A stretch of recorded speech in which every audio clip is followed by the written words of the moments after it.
eebalaan buutee efaan ruuttaadhaan atattamaadhaan mana hidhaa keessaa Abrahaamidhaan baasuu qabda. Abrahaamidhaaf kun hin malu. Ani si'idhaan nagaa gaafachuudhaaf miti kanan dhufe obboleessi koo mana hidhaa keessatti ture yoo jedhu udha. Ashamaa akkam jirtu hordoftoota Qeddoo YouTube subscribe like godha warri viidiyoo kana ilaaltan sinin jechuun jaalladha qimamojjee kiyya. Egaa ruuttaan akka jettetti jechuudha efaanii naa bilbilee ture. Akka har'aatti garuu natti haasa'ee hin beeku bilbilaanii baay'ee nama simmeeti keessa galee fakkaata ture. Namoonni baay'een natti gadditaniitu jirtu dhiifama naa godhaa. Anis yeroo baay'ee waan baay'ee yaaleetu ture akka inni naaf farramuudhaaf garuu immoo ta'uu hin dandeenye. Kanarraatiin kan hafe uma gochuu hin danda'u. Abbaanis kadhatanii obboleessis kadhatee kanaafidha hanga kanatti kan ani fudhadhe. Ani immoo dhiisisuudhaaf miti. Inni naaf farrameera taanaan amma ba'uu danda'a. Osoon dhiisisuu barbaadeera ta'e yeroo darbanii wantoota baay'eetu ture. Hiriyoota isaas ta'e garuu waan ani hin feeneefidha. Kabajamaatiifis yoo jettu jechuudha kan dubbatte jechuudha. Asirratti gaa'ela Ruuttaa fi Abrahaam keessatti jechuudha wal dhaga'uu dhabuu, wal hubachuu dhabuu, da'ootti wal gaffatanii amaraadhaanii yaada walii walitti himuu dhabuu, iyya waca kaameeraa hiriyaa oduu kanadha kan gaa'ela isaanii hanga kanatti ga'ee jechuudha. Innaa kana booddee jechuudha xiiqiidhaan irratti qabatu jechuudha Ruuttaa kanarratti. Haa ta'uyyuu malee ga'ee sana booda efaan hin dhufee akkami gaafa jettuun jechuudha baay'ee haaree nuti lafa kanatti sineenne turre maaliifis dhiisistee jennaanii maalaan godhareetii duramee yaaleera siniyyuu yaaltaniittu jennaan ani kananii bakka inni jiru isa waamee anis gaasheenis waan hundumayyuu sirreessuudhaaf ture. Ati immoo garuu dursitee mana hidhaatti darbattee maalinni akkanaayi ati abbaa hin qabdui. Abbaan koo siniif jedhee salphatee ani siniif jedhee hanga kanaatti jilbeeffadhee amman si kadhadhu dirasitti jedheen jechuudha. Ani simiti kannaa jiraatu anatu jiraata Abrahaam faanadhaanii jetteen jechuudha. Ishinis inni baay'ee simmeetii ta'e dhugaa dubbachuudhaaf jechuudha. Hangana kan hin jedhamne nuti namoota waan baay'ee waliin dabarsinedha. Sinis akkasumadha. Laphee keenya nu madeessini keessi keenya cabeera. Abbaan kiyya gaddeera. Abbaan kiyyas immoo kanaa olitti dhukkubsata akka ta'u hin barbaadu. Isa kanaafiyyuu akka Abrahaamidhaan eegtu kan barbaannu jedhe ka. Har'a akka jettu sekendii tokkoo fi akka turuu hin barbaadu. Yoo har'a ta'uu baate boruun akka hiisistu hin barbaada. Maalidha akkamittiidhaan kanarratti murteessuu dandeesse? Abjoonni hin beeknu jedhe mucaan jechuudha. Kan hin jedhu eefaa obboleessa kee ta'uu danda'a, haadhoo kee ta'uu danda'a. Eeyyee haadhoo fi lafan taanetti nawwanii garuu immoo si'i maqaa si balleessan jiru, si'idhaan si arrabsiisan jiru. Abrahaam hanga kanatti hanga dubartii wajjinidhaan ta'ee jirutti si gammachiiseera. Ati yeroo baay'ee akkana baatee waa baay'een dubbanne mana hidhaa jechuun okkoo mana barumsaa manatti leenji'anii baanii jechuudha. Ishiinis immoo hin kaasasne waan kisitti murteessitee hin qabdu. Yoo akkas ta'e waggoota hedduu hidhamuu danda'a. Ishiin naa mallatteessee bahuu qaba. Akka inni naa mallatteessu kan hin barbaadu jette. Inni immoo akka inni mallatteessu nuti hin barbaannu.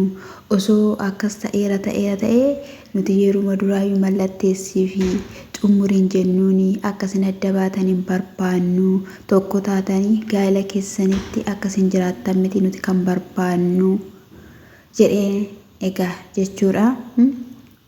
Ishiin immoo hangan garaatti baadhee hangan da'ee anganii ulmaa ciisee ka'uu dirasitti ciqeedha kana ol hin danda'u jette ka mallatteessu malee hin ba'u jette waan hin taane keessa gallaa waan akkasii akkamittiin akkas jettaa ati waan inni dabarsin beektuyi alaan keessa dabarsin beektuyi jennaani eeyya rakkoo keessa dabarsuu dandeessaa isa kana maal dandeessa maali dandeessetti malee dhugaa waan baay'ee dandeessetti sila jaalattee sila gaafattee itti galtee sanaa booddee Abrahaam tuffateefi Abrahaam yammameeyyuu Ruutaa kana dhugaa baay'ee na gaddisiiste hundumti isaaniiyyuu irratti ka'anii jiru jechuudha kan nama ajaa'ibu hawwiin isaanis immoo amma akka isaan jedhanitti egaa wanti hundumtiyyuu adda akka ta'udha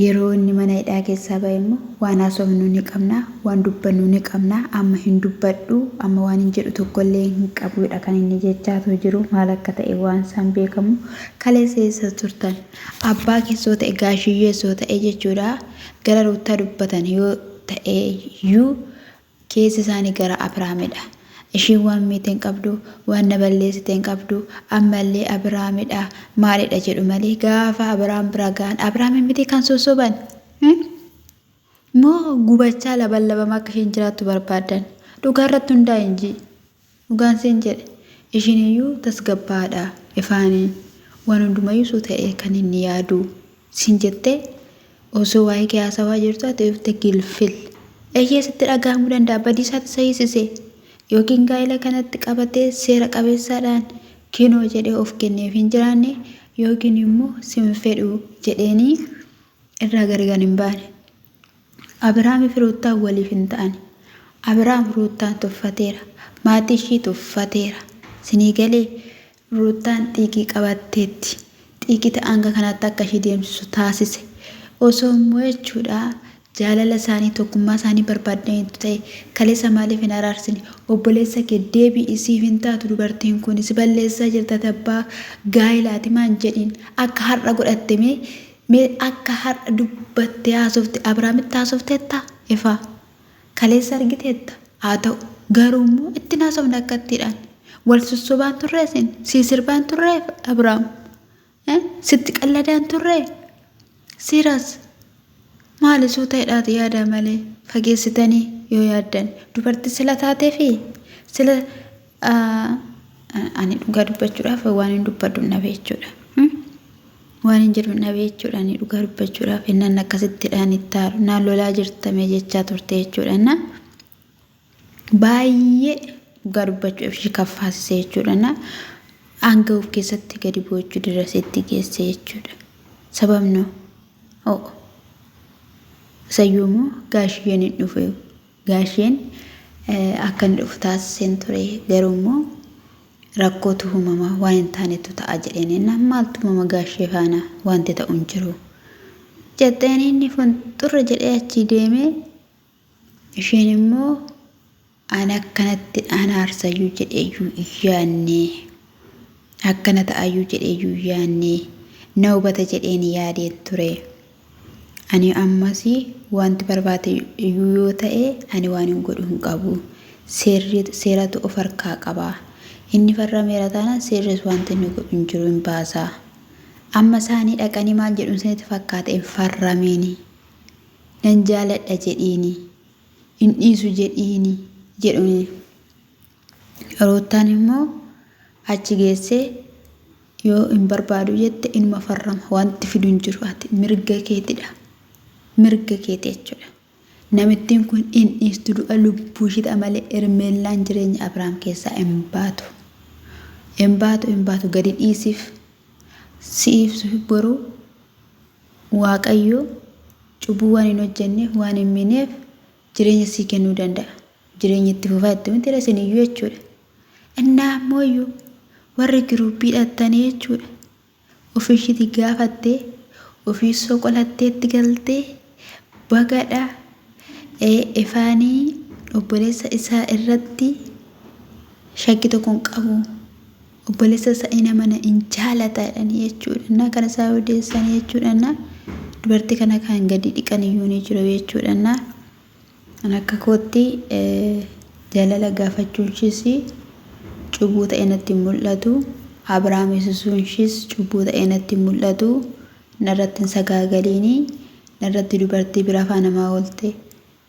Ani yaanni mtifaa kun iyyuu naaf hin galle akkasumatti ta'ee iyyuu echaamee jiran akkasumatti ta'ee akkuma jirutti jiraate intalitti faana iyyuu ture wajjiniin akka ishiin taatu jechuudha. Jilbeeffatamee silaa waan baay'ee jira dudduuba Abrahaam sin hin galle malee waan baay'eetu bukaayee jira baasawwee. Waa'ee mucaa sanaas hin dagatina. Waa'ee Ermeelaas hin dagatina. Ermeelaan immoo jechuudha murteeffattee baate. Abadan ija keessa hin argitu. Ganaatti fufa xoorinnatiin ganaadha. Abrahaam gaafa hiikames ganaa argitu jechuudha. Isheen immoo hin baastu. Du'a lubbuuti malee Ruutaa beektu mitiiree akkanayyuu natti hin fakkaanne ture jettee jechuudha. Xiqqii Ruutaa mosuma beektanidha. Amma murteeffatteetti isheen keessa ishiitti jechuudha. Xiqqii immoo eenyuyyuu hanga ishiitti hin danda'u. Abrahaamtu akka ishii danda'e kachabaa asiin otoo akka ishiitti beekeera ta'e silaa yoo naqata gaa'ela isaa deeffata ture. Garuu hin beeku xiqqeen waan tokko amminas hin qabu. Akkuma barbaade godha wanti hundumtuu isaaf noormaalidha jechuudha. Garuu manuma biratti samiitti isiniin jechuun jaaladha. Bichaa hordoftootatti fufaa isiniin jedha kaadha madamee mana jirtuuf handee deddeebi'e.